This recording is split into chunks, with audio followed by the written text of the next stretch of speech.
The third model that we developed was what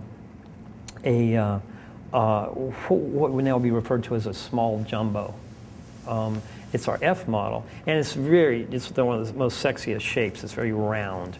And the inspiration for that was from somebody that wanted a guitar similar to the old Everly Brothers model that Gibson made. You know, nice shape, ridiculous pick guards. You remember that? Like Yosemite Sam mustache? And I really fell in love with that shape, and so we did a few extra, we put our own touch on it. It was a neat guitar, bigger guitar, but really well balanced. And we did the opposite. We did a big footprint, shallow. And this is about the same time that Frets magazine came out. And we ran an ad about this big in Frets. One of us sold our cars or something, did an ad. And we got a letter in the mail. Remember, this is before any other form of communication. I mean, you call on the phone, but who would call overseas? There's a little lavender envelope from E. Clapton in London. And I went, damn. It was probably E. Clapton, the plumber, And I opened it up, and there it was. Eric Clapton said, this nice calligraphy. I sure hope I can still find this letter. It's handwritten, and he said, I saw the most beautiful guitar of yours in Frets magazine. When can I have a meeting in the flesh? And I gave a phone number. So he spent the first half of the day trying to find out how you dial internationally. And, okay, to move right along here, Eric Clapton got one for himself. He got one as a gift for Albert Lee. And he got a third one as a actually, the third one he got because one got left on the tarmac in Antigua and melted. And, well, that showed up on the album Another Ticket. Showed up on some promotional stuff. We couldn't get an endorsement because he was booked, at the time. But needless to say, that helped immensely. Now we probably do about almost 10 different body shapes because as we learned how to control what we could get out of the guitar, we make guitars specifically for fingerstyle playing and open tunings and low tensions.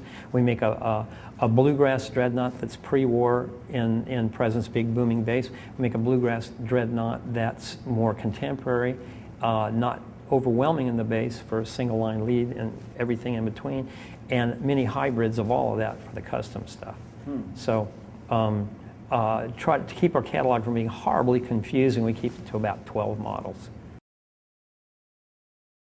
I wanted to be an artist, and I wanted to make an impact.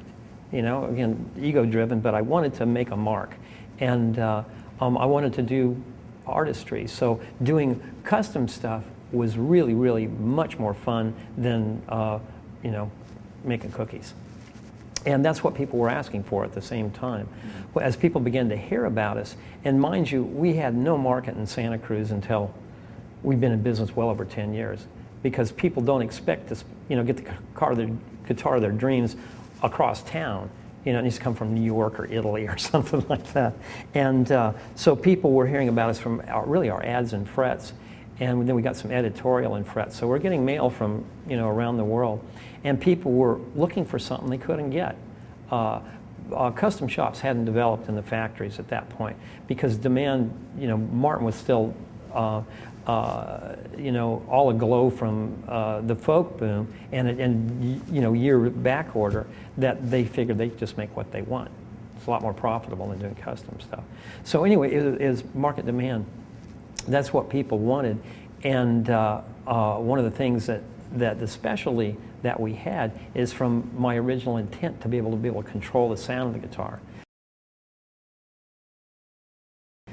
What was also happening at the time, which was a great parallel, was Will Ackerman's Windham Hill label and the people that preceded that, John Fahey, Robbie Basho, Daniel Hecht, that were doing open tunings and doing a completely different thing.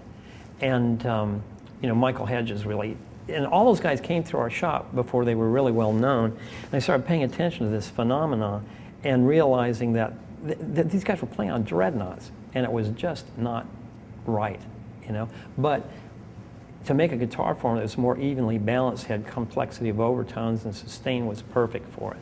And we really got a foothold there, making guitars for people in that style, still do.